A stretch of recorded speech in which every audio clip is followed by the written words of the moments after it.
Sveiki, jūs klausotės Europietiškos dešinės instituto tinklalaidės Dešinysis protas. Šiandien su manimi studijoje yra instituto bičiulis Dovydas Skarolskis, mano vardas Laurynas Peluritis ir kalbiname neseniai tapusią daktarę, filosofę Simoną Merkinaitę, kuri apsigynė disertaciją Vilniaus universiteto tarptautinių santykių ir politikos mokslų institute apie Hanos Arendt politiškumo sampratą. Tai Simona, visų pirma, sveikinimai tau.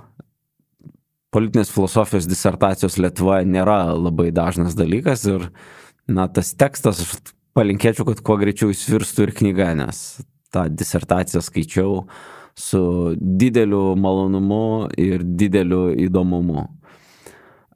Ir turbūt, šiandien kiek pabandykime pasikalbėti apie tai, ką ten tau pavyko ištirti ir kartu galbūt bendresnė refleksija, nuo kurios galėtume pradėti, kad vis dėlto įdomus labai dalykas, kad Lietuvoje Hannah Arendt yra dešinės autorė, kur šiaip savęs dešinė niekada labai nelaikė, bet taip jau kažkaip susiklostė, kad lietuviškos dešinės intelektualiniam pasaulyje Hannah Arendt yra viena svarbiausių autorių, kai mes kalbam apie totalitarinių režimų kritiką, kai mes kalbam apie tai, kas yra politika, kas yra viešoji erdvė ir panašiai. Tai Simona, dar kartą sveikinimai.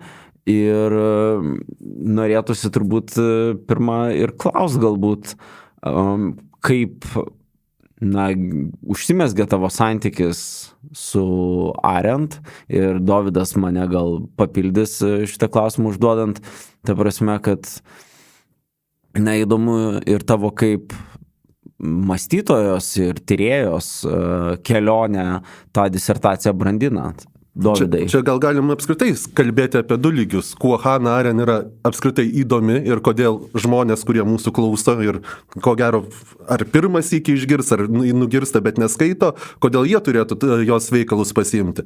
Ir būtent, kaip ir Laurynas sako, kodėl tau asmeniškai užsimezgė santykis ir vis tiek tu esi tarp top fanų Lietuvoje Hannah Arendt, tai pabūk ambasadoriai jos. Tai dėkui, visų pirma, tai tikrai noriu padėkoti, labiausiai tai visų Lietuvos jaunųjų intelektualų ir filosofų bičiulių ratui, nes iš tiesų tai, man atrodo, tai, kad mes gyvenam idėjų tokiam pasaulyje ir turim erdvę, kur galim tom idėjom dalintis, tai čia, aišku, dalis to yra ir tokie podcastai, kaip instituto daromas podcastas, tai yra tiesiog nepakeičiamas dalykas filosofinės minties gyvenime, nes iš tiesų tai, ką mums duoda knygos, tai ta mintis, jinai šiek tiek yra tokia sustingusi, tai yra labai labai svarbu, kad būtų tam erdvė. Tai čia galbūt taip iš toliau grįžtant prie tavo pradinės minties, kad kodėl Arendt iš tiesų atsidūrė labai tokioj dešinės politinės minties klodose, nes jinai iš tiesų savęs nepriskyrė niekam ir greičiausiai nuosekliai skaitant negalėtum ją priskirti nei dešiniai, nei kairiai, nei liberalams, nei konservatoriams. Bet kodėl taip yra? Tai turbūt dėl to, kad Lietuvoje, bent jau šiuo metu, taip gal drąsiai pasakysiu, bet man atrodo, kad idėjiškai gyvenimą gyvena būtent dešinė. Man atrodo, kairiai reikėtų šiek tiek gal pasitemti šitoj srityje. Iš tiesų, politika pas mus kairės tai egzistuoja ir pakankamai veši, o tos refleksijos galbūt trūksta. Tai tas, kas, taip sakant, labiausiai idėjom gyvena, tas į to akiratį greičiausiai Arendt ir patenka. Tai čia atsakant į pirmą tą pastabą. Dabar, kas buvo Hannah Arendt ir kodėl jinai turėtų būti įdomi, tai įdomų dalyką Inga Vinogradaitė priminė, kai mes dėl disertacijos diskutavom, kad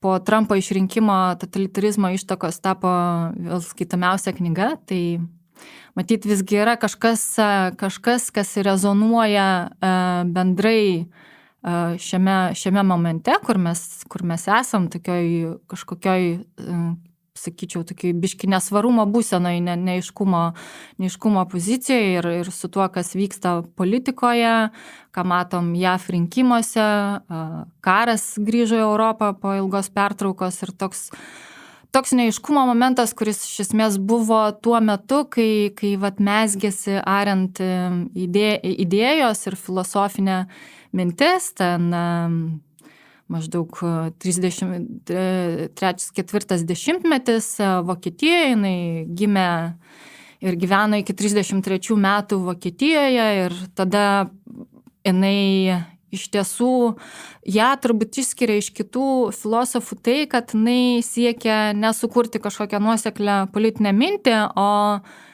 siekia suprasti, kas vyksta, kas ta žmogaus būklė, kuom ypatingas yra žmogaus politinis veikimas arba kuom išskirtinė yra politinė veikla žmogaus ir ką jinai atskleidžia aplamai apie žmogų. Ir kur tas žmogus atsidūrė iš tiesų toj nesvarumo būsenoj, kuri buvo maždaug prieš 1 amžių. Tai manau, dėl to jos idėjos rezonuoja ir šiandien, nes, kaip ir sakiau, mes vėlgi jaučiamės, kad kažkas artėja, kažkas keičiasi, kažkas verčiasi, nauja banga kažkokia ir galbūt tas vat yra toks turbūt bendrinis atsakymas, kodėl vėl atsisukam į Arendt ir kodėl reikėtų ją atsisukti, nes, sakau, jinai nepasiūlė savo nuoseklios politinės teorijos, jos raštuose galima rasti labai, labai skirtingų, labai įdomių temų, tai manau, kad tai yra pagrindinė priežastis. Asmeniškai man buvo 2 momentai. Vienas momentas buvo kai kurios Arendt idėjos, tarkim, jinai turi idėją apie susitaikymą. Tai vėlgi po to, kai įvyko karas, kai jinai jau gyveno išvažiavus iš Europos, pabėgus saugiai į Ameriką, kur jinai paskui po 10-mečio būnant tenai migrantė gavo pilietybę, tai jinai rašė apie tokią susitaikymo idėją. Čia yra viena iš jos idėjų, kaip sugyventi pasaulyje ir kaip sugyventi žmonėm, kurie patyrė tokias tragedijas kaip holokaustą. Ne? Kaip tiem žmonėm grįžti į pasaulį ir vėl ieškoti jame kažko, kaip tu galėtum prisidėti prie jo ir kaip tu galėtum neatmesti nihilistiškai pasaulio, jį priimti. Ir man šitą idėją labai, labai rezonavo, nes mes irgi, mūsų istorinė patirtis yra su daug traumų, su daug iššūkių ir išgyvenimų. Ir man tas pasirodė, kad žmogus kalba lik man asmeniškai. Man aiškiau darosi, kodėl mano šeima vienokia ar kitokia yra, kodėl yra tam tikri dalykai mūsų visuomenėje, tarkim, irgi dėl holokausto.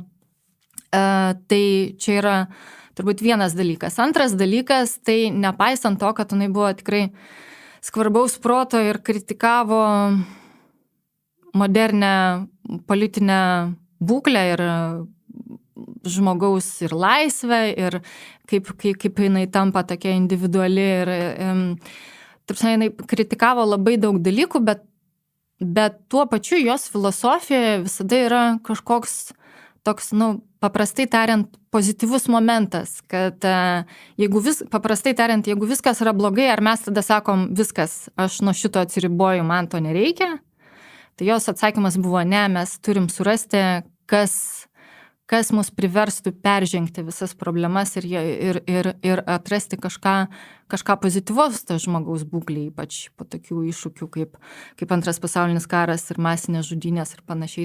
Tai yra iš tiesų didelis žmogiškas iššūkis tiek dvasinė prasme, tiek intelektualinė prasme. Ir man atrodo, vat, tas labai, labai irgi man imponavo, kaip matyti pasaulį ne per rožinius sakinius, bet tuo pačiu jo neatmesti. Vat. toks klausimas turbūt labiausiai, taip sakant, traukia čia. O tada toks trumpas klausimas, ar būtų galima Hannah Arendt laikyti žydų tragedijos autorę? Kad ta prasme visa tai, kas yra esminės jos temos, vis tiek yra susijęs su holokausto patirtimi, stebėjimu, ar visgi mes galime atskirti dvi Hannahs Arendt. Vieną Hannah Arendt, kuri yra, sakykime, ne teoretikė, bet grinai filosofė, ir tada Hannah Arendt, kuri yra susijusi su istorija, su savo asmeninė patirtimi, su tuo, kas buvo, matoma čia ir dabar. Jo, čia labai geras klausimas, ačiū, nes tas leidžia patikslinti, nes aš manau, jinai labai prieštarautų tam, kad jinai yra žydų tragedijos ar holokausto autorė, nes jinai iš tiesų labai apie daug ką rašo. Galima skirti tada amerikietišką Arendt, kuri labai daug rašė apie Ameriką, jinai ir turi knygą labai įdomią, kur jinai lygina Amerikos ir Prancūzijos revoliucijas. Paskui jinai daug rašė apie einamuosius iššūkius Amerikos politikoje, tai yra dvipartinė sistema, paskui buvo Watergate skandalas, kas paskatino du labai įdomius tekstus apie melą ir politiką ir tiesą ir politiką. Tai iš tiesų jos temas yra labai plačios. Tai manau, kad taip gal nepriskirčiau, nors jinai iš tiesų yra parašius vieną žymiausių ir iki šiol turbūt nuosekliausių totalitarizmo ištakos, totalitarizmo istorijos refleksija. Na, čia norėtųsi mūsų klausytojams priminti, kad lietuvių kalba yra prieinama visa eilė tikrai svarbių ir įdomių Hannahs Arendt knygų, tai taip jau minėtos totalitarizmo ištakos, yra net porą leidimų, labai nedidelė knygelė, taip pat neseniai pasirodžiusi apie smurtą, taip pat Eichmannas Jeruzalėje, apie Adolfo Eichmano teismą, kur yra, būtent susijungia dokumentika su konceptualinė refleksija apie modernę blogio prigimtį, sakykime taip. Ir Arendt ten pristato tą savo garsią blogio banalumo tezę, jos esė rinktinė tarp praeities ir ateities ir irgi jos vienas fundamentalesnių veikalų žmogaus būklę, kurį apmąsto tai, kas yra politika, kas yra viešoji erdvė, ir kartu tas skirtis, kurios įvyksta moderniajame pasaulyje. Ir čia norėčiau kažkaip prieiti prie, Simona, tavo disertacijos, nes tu ją iš karto taip labai stipriai pradedi nuo totalitarizmo klausimo.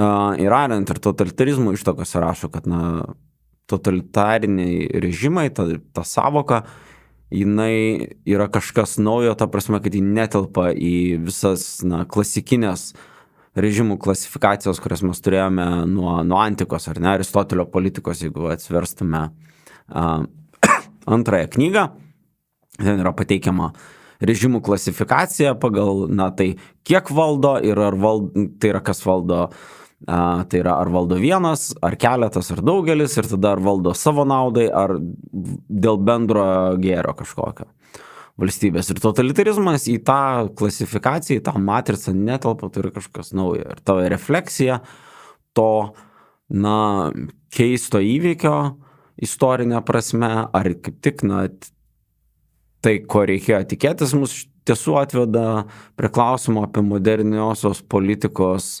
prigimtį, sakykime taip, ar moderniosios politikos, tą ypatingą kelią, specifiką, kaip su modernybė vakaruose politikos samprata keitėsi ir vystėsi. Kaip tau,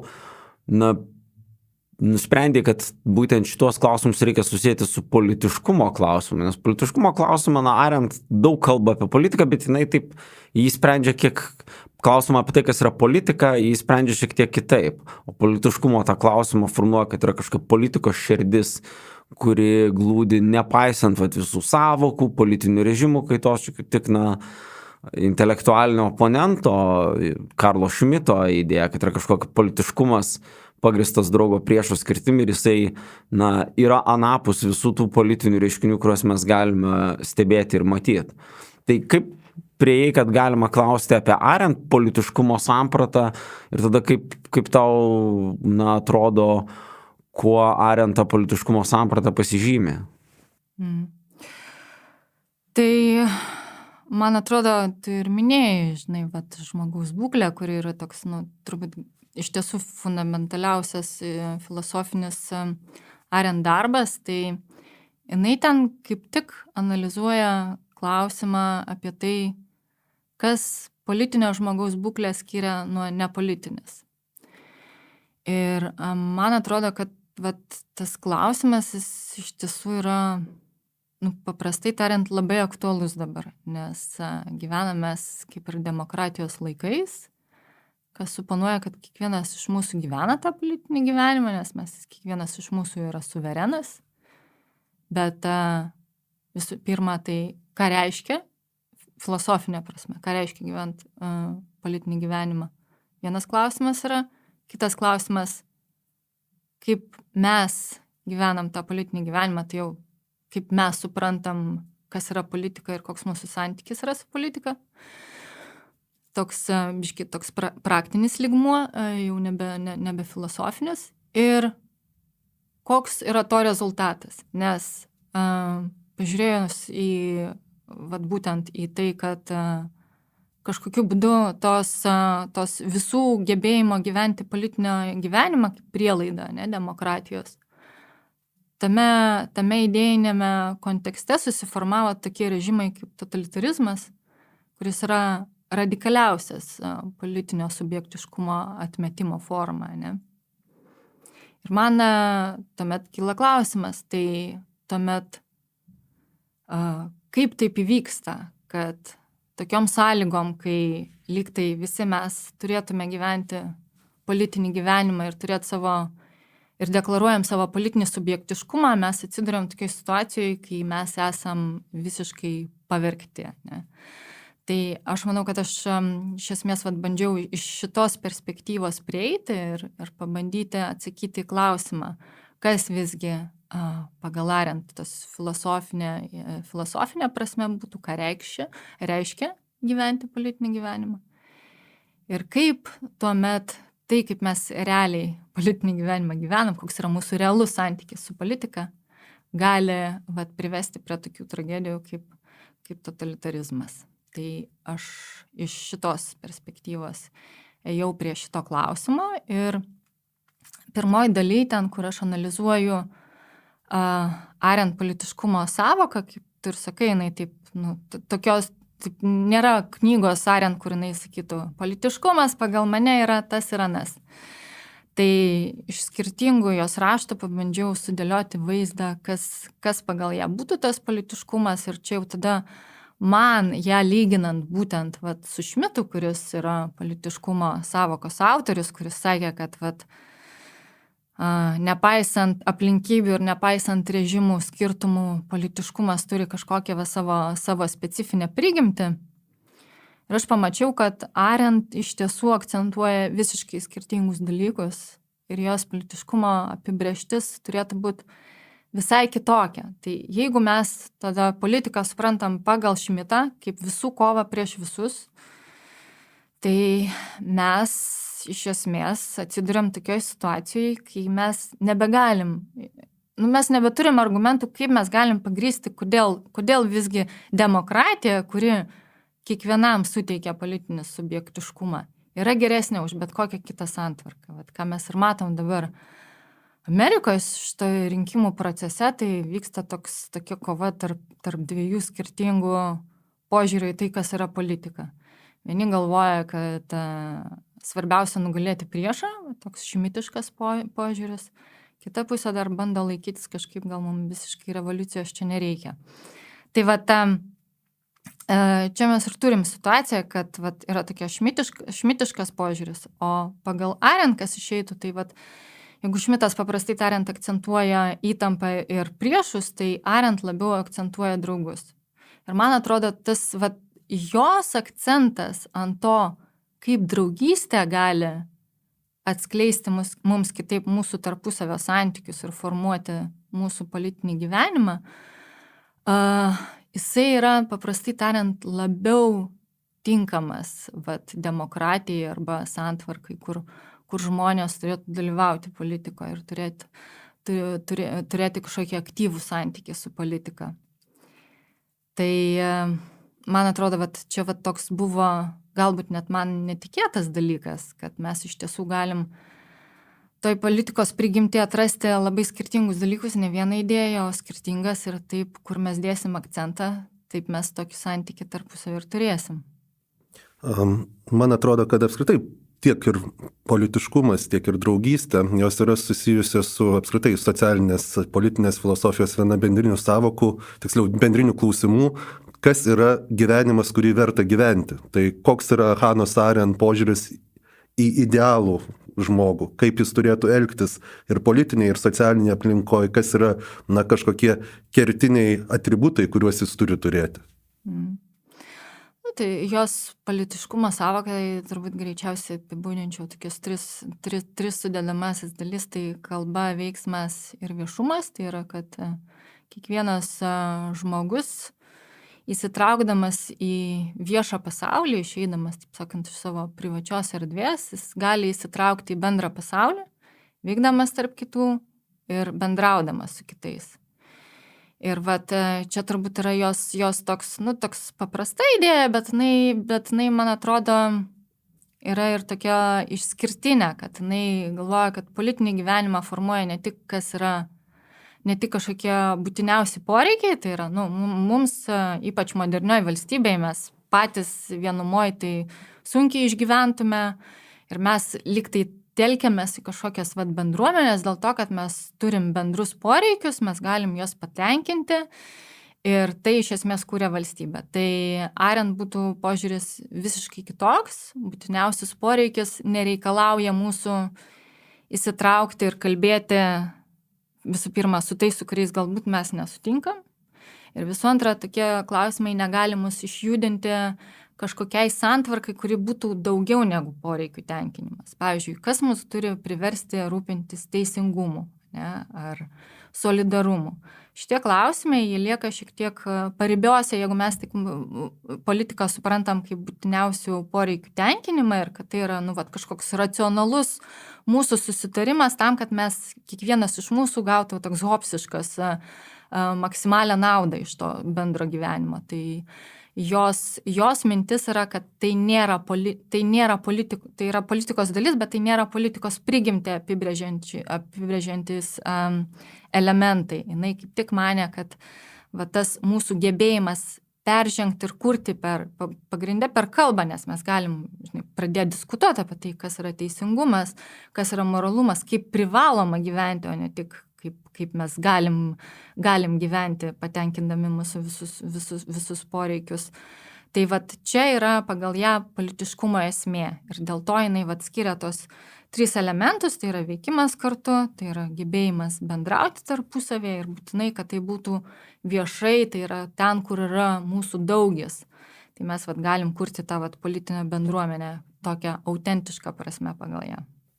O tau skaitant Arendt ir bandant permastyti ją, kas visgi atrodo labiausiai tokio iššūkio verti taškai, kur tau ne iki galo gal patinka, gal tu sakytum, kad gal čia yra jo silpnoji vieta, arba kritikos apskritai verta? Toks bendras dalykas, turbūt, kuris visiems užkliūna, tai yra nenuoseklumas. Vienoje knygoje gali kalbėti ir savokas naudoti vienaip, kitoje kitaip. Ar ten esė kokiam nors. Ir tas tada visada taip, tai kaip čia supras, bet jai nelabai, kadangi sakau, kaip ir nerūpėjo sukurti kažkokią vieningą savo filosofinę sistemą, tai jinai tas savokas vartodavo taip, kai jai pritinka kažką paaiškinti. Tai čia toks vienas toks bendrinis turbūt, kuris dažnai kliūna, bet ją daug skaitant, tai tiesiog perpranti ir sugebi tą kažkaip prisitaikyti prie to dalyko. Taip kalbant bendriau, tai turbūt tas, kas man, kol kas galiu kalbėti apie tai, kas man pasimatė būtent disertacijai. Man atrodo, vienas tokių svarbesnių dalykų, tai yra jos tas blogio apmąstymas, kad apie tą jos idėją apie banalų blogį ir jos atsakymą, kas mūsų laiko nuo blogio. Tai jinai, kas sako, kad mūsų nuo blogio gali sulaikyti, kai jinai žiūri į Eichmaną, jinai iš esmės konstatuoja, kad tai yra žmogus, kuris nesugebėjo mąstyti. Tai yra vesti su savim vidinio dialogo ir suprasti pasaulį bent iš vieno kito žmogaus perspektyvos visų pirma, o visų antra suvokti savo veiksmų prasmės, nes, kaip ir sako, ten per teismą, ten virš 100 liudijimų žmonių, kurie pasakojo, ką jie išgyveno, ir jis vis tiek kažkaip sugebėjo visiškai nejausti jokių sąžinės priekaištų. Tai jinai daro išvadą, kad tai yra žmogus, kuris tiesiog neveda su savim to dialogo, kad jisai suprastų, ką jisai daro. Tai jinai, kas sako, tai reiškia, nuo blogio mus gali sulaikyti tas pirmiausia vidinis dialogas, kad mes patys savo aktualizuotume, artikuliuotume, ką mes darom prasme savo veiksmų ir tuo pačiu tuos veiksmus matyti ne tik iš savo perspektyvos, nes tu jeigu su savim diskutuoji, tai tu natūraliai jau pas tave yra kažkoks svetimas balsas, kuris galbūt tave perspėja apie tų veiksmų pasiekmes. Ir jinai sako, kad jeigu žmonės mąstytų, tai daugelį žmonių sulaikytų nuo blogio. Ir man buvo netikėta, kad aš iš esmės darbe atradau, kad to nepakanka, kad jos prielaidos, kad žmogus nedarytų blogio, yra daug gilesnės ir jos susijusios su asmeniu. Tai yra, kas suformuoja asmenį. Jeigu, paprastai tariant, jeigu žmogus turi prasmingus patyrimus ir prasmingus ryšius su pasauliu, jis netaip lengvai pasiduoda visokiom fikcijom apie pasaulį, nes jisai pats gyvena tikrovėje, jis yra tarsi iššaknytas į tą tikrovę.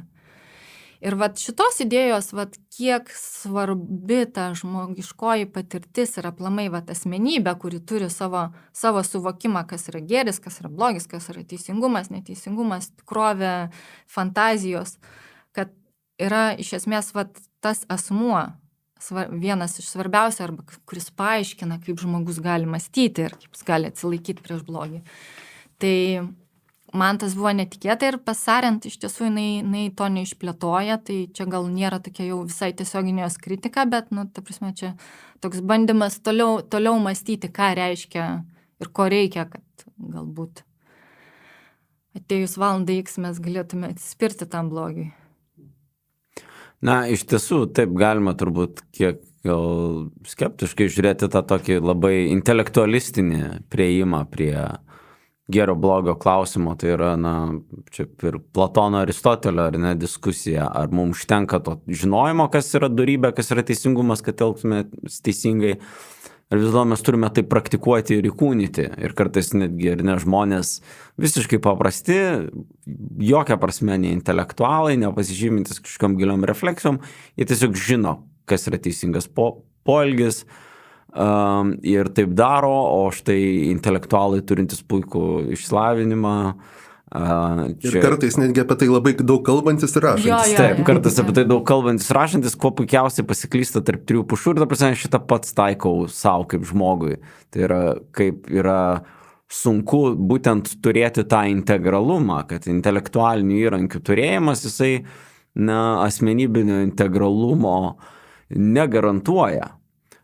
Net jeigu tu ir stengiasi būt empatiškas mąstyti apie kito perspektyvą ir panašiai, aš pats galiu sakyti, kad su savais visokiais gyvenimo suklupimais labai lengvai galiu paliudyti, kad ta intelektualistinė prieiga, žinojimas ir gyvenimas tuo, jinai nelabai veikia. Greičiau, iš tikrųjų turbūt yra sudėtingesni dalykai, kurie čia dalyvauja. Bet kartu ariant, man atrodo, yra tuo gera, kad ji net ir ten, kur su ją nesutinki, jinai taip pozityviai tada erzina ieškoti kažkokių tada dar atsakymų, kažkur judėti ar kažką dar primastyti, ko galbūt jinai iki galo nesuformulavo, nors tarsi jinai dažnai duoda ir neblogus atspirties taškus.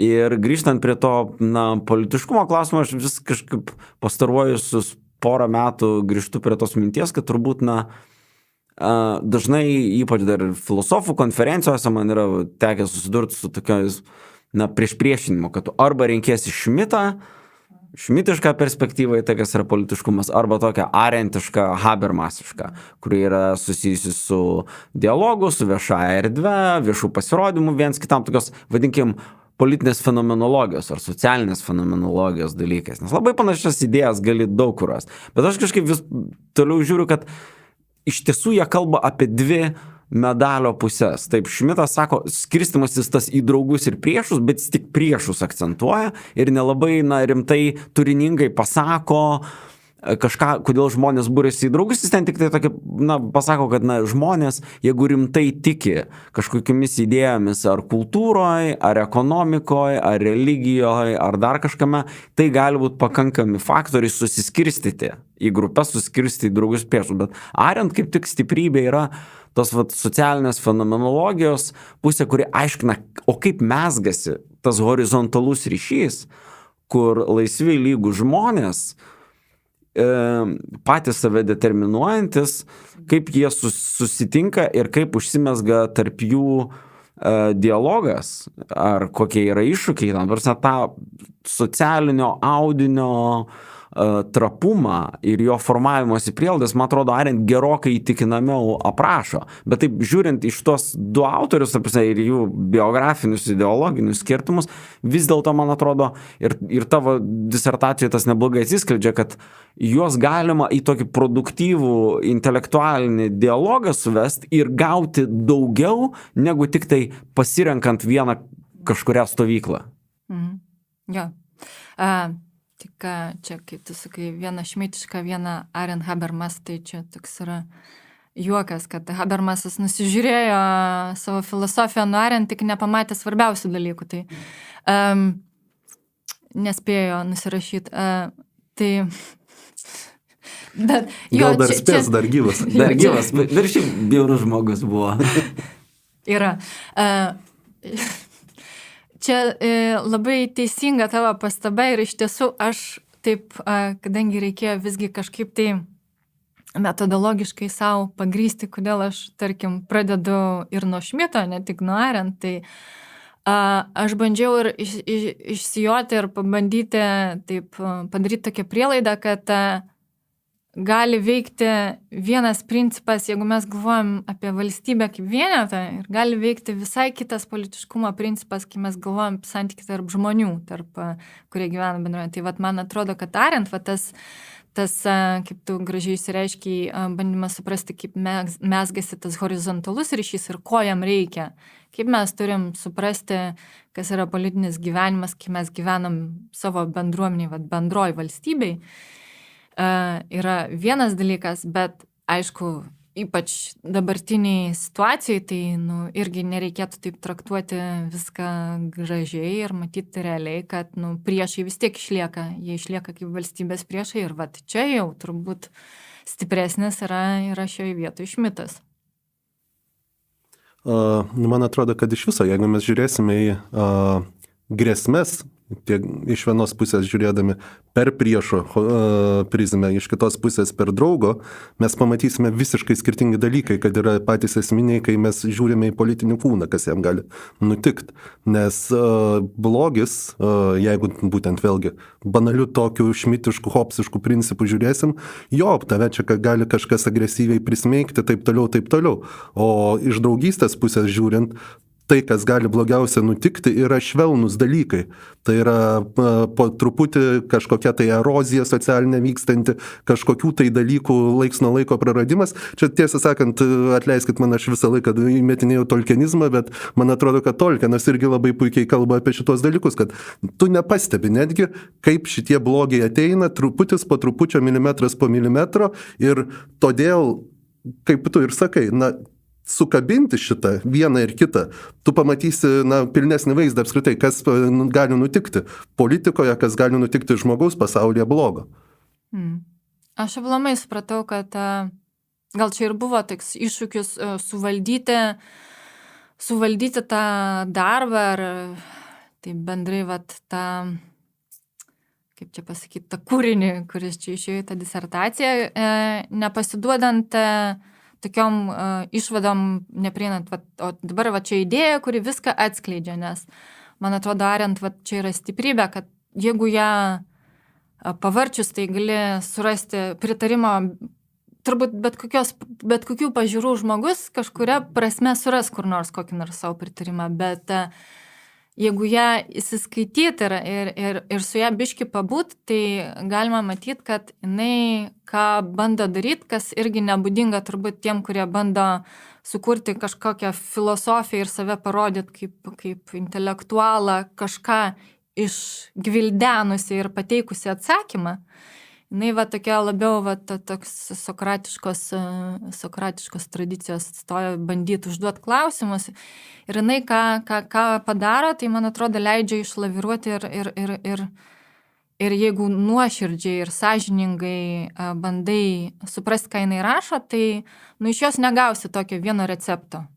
Tarkim, ar mūsų politinės būklės prigimtis yra individuali ar holistinė. Iš jos pusės, tu negali atsakyti. Jeigu nuoširdžiai žiūrėsi, tu negali atsakyti nei taip, nei ne. Ir tas labai įdomiai, nes joje iš tiesų tada tu pamatai labai įvairų arba labai prisotintą tą politinės žmogaus būklės vaizdą, nes tu negali vienos viską suredukuoti vieną idėją. Tai man tas labai patinka. O politinės tvarkos klausimas pas Aren, kaip jis atsiskleidžia, kada politinė tvarka gali pradėti kažkokius tai šešėlius mesti ant socialinio savitarpio kažkokio supratimo, būtent ir tos draugiškumo, matymo pilietyje kitame irgi pilnavertį pilietį, kada viskas pradeda irti. Man atrodo, jos klausimas atvirkščiai turėtų būti, kaip mums biškiai prasisklaidyti šviesą šešėlių pasaulyje. Man atrodo, jinai nepradeda nuo tokios, čia yra tvarka, o čia tai, kas atneša eroziją, o tai, kad mes gyvenam iš tiesų labai tokiam sudėtingam ir prieštaravimų pilnam pasaulyje.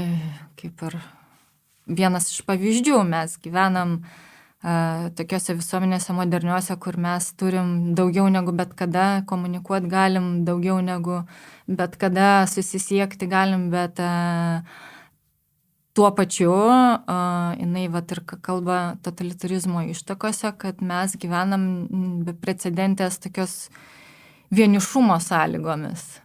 Tai visada yra kažkas ir pozityvaus, bet tuo pačiu yra ir tie šešėliai, kaip tu sakai, kurie matyt, jie niekad nebuvo išnykę ir galbūt klausti reikėtų, kaip biški juos prasklaidyti iš Arendt perspektyvos. Na ir žinoma, Arendt turbūt dar įstabi kaip autorė tuo, kad jį visada, tu minėjai, kad kiekvienas žmogus ten gali rasti kažkokią savo patinkančią citatą ar kažkokią ištarmę ir jį tikrai daug parašiusi filosofiją ir ten visko kupina, bet kita vertus, man atrodo, jį kartu yra daugelį tokių, grįžtant prie tos, ko jas erzina, jinai visada pateiks kartais šiek tiek netikėtą atsakymą, kur tau atrodo tave nuves tokio akivaizdžiu keliu, o jinai tave nuves vietoj atsakymo į klausimą arba pasiūlys visai kitą alternatyvų kelią, ar ne?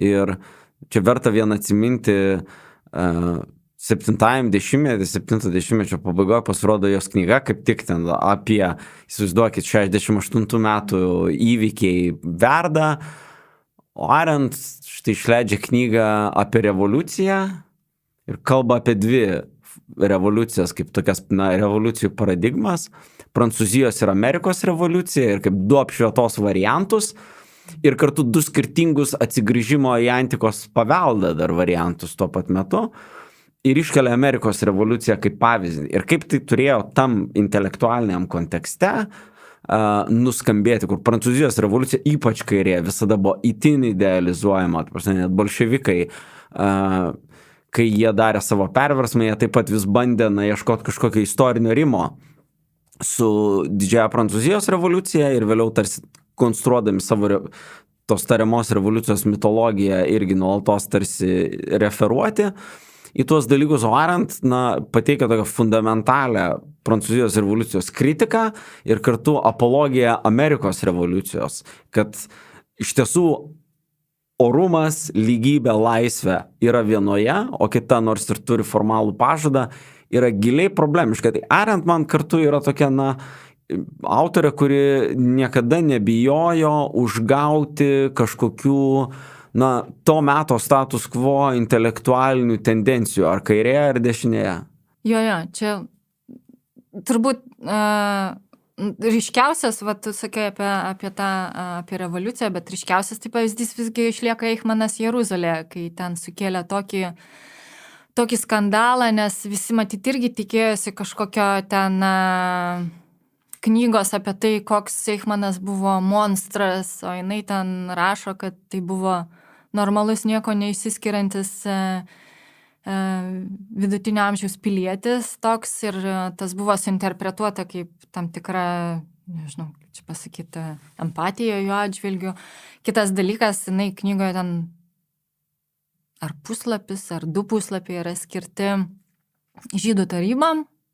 Ir tiems atvejams jinai ten aptarė kelis atvejus, kai pačios žydų tarybos bendradarbiavo su naciais. Ir tas sukėlė tokį, irgi ėjo prieš suvokimą, ko tuo metu reikia, tokio pasmerkimo, tokio, o jinai tokį parašė visiškai netikėtą tą studiją apie tą Eichmaną Jeruzalėje, apie blogio banalumą. Ir tas sukėlė tokį skandalą, kad Niujorke, kur jinai gyveno, tai ten buvo susirinkimai, kaip Arendt pašalinti iš Amerikos intelektualinio gyvenimo, jau nekalbant apie tai, kad žydų organizacijas ten jie tiesiogiai kaltino antisemitizmą ir taip toliau. Arba bent jau apologetika. Jo. Tai jinai iš tiesų, ir dabar kaip būna, o ką Arendt šiandien pasakytų? Aš tai visada sakau, aš tai nežinau, kad sakytų ryškiai kažko, ko mes dar nepagalvojom, nes jinai tai ir nebijodavo ir ieškodavo kažkokių naujų dalykų, nes jinai kaip ir rašė, kad blogiausias atvejis yra bandyti jau užrašytas idėjas pritaikyti mūsų dabarties suvokimui.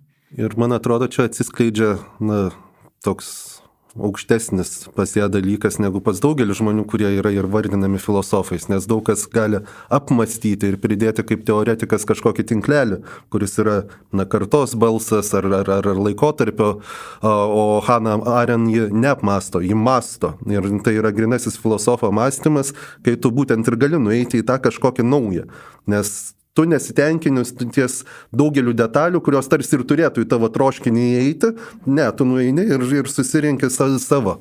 Ir kaip sako Laurynas, galų gale gauni kažką šokiruojančio, nors tarsi tie elementai neturėtų būti tokie. Ja. Ir jinai, jeigu klysdavo, tai jinai tiesą pasakius atsimdavo, jinai parašius vieną tokį Reflection on Little Rock, kai buvo ten ta istorija, kai juodaodžiai kovojo už mokyklų integraciją, jinai tada pasakė, kad buvo prieš, taip paprastai kalbant, jos argumentas buvo, kad tai yra suaugę, kurie politiniais tikslais naudojasi savo vaikais, kurie neturi dar tiek galimybių pasisakyti, ar jie nori būti taip naudojami, bet tada ten buvo toks, taip sakant, skandalas, kad jinai sakė, aš turbūt nelabai suprantu, ką reiškia rasė Amerikoje, jinai nebijojo atsimti gal. Tai irgi rodo tą intelektualinę drąsą, bet kad Dovydas gražiai palietė būtent tą tokio, vis tiek Arendt ateina su stipriu pasiruošimu dar iš savo studijų metų Vokietijoje, toj fenomenologiniai hermeneutiniai tradicijoje, kur tu žiūri į dalykus, o ne tiesiog susikonstruoji savo tinklelį, bet kartu, kas visada man buvo įstabu, pas ją jausti žiūrėjimą iš vienos pusės į dalykus ir kitas dalykas, matai, kai jinai rašo, jį vis tiek tada žiūri ir kažkokius tekstus, juose ieško įkvėpimo. Tu, tarkim, žmogaus būklę gali skaityti kaip tokį, komentarą Aristotelio politikai, Augustino de Civitate Dei, Augustino išpažinimo. Ten daug, tu matai, kad tai yra nuolatos buvimo gyvame santykyje su pasauliu ir su savo pirmtakais, su kitais įdomiais autoriais ir tu ieškai tada būtent sintezės šitų dalykų, kad, nėra, kad tu turi kaip Hegelis tokią tvarkingą intelektualinę struktūrą, į kurią kažkas, jeigu telpa, tai labai gerai, jeigu netelpa, tai tuo blogiau.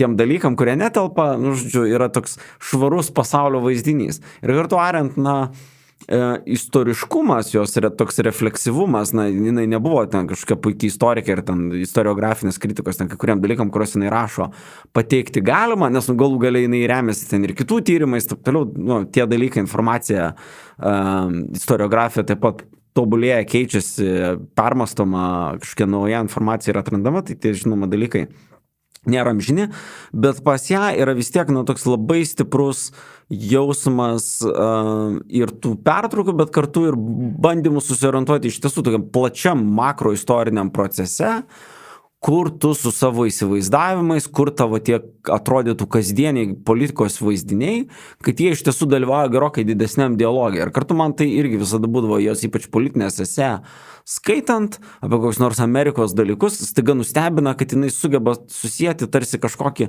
visai banalų politikos reiškinį su gerokai didesnė kažkokia filosofinė, teologinė, istorinė diskusija.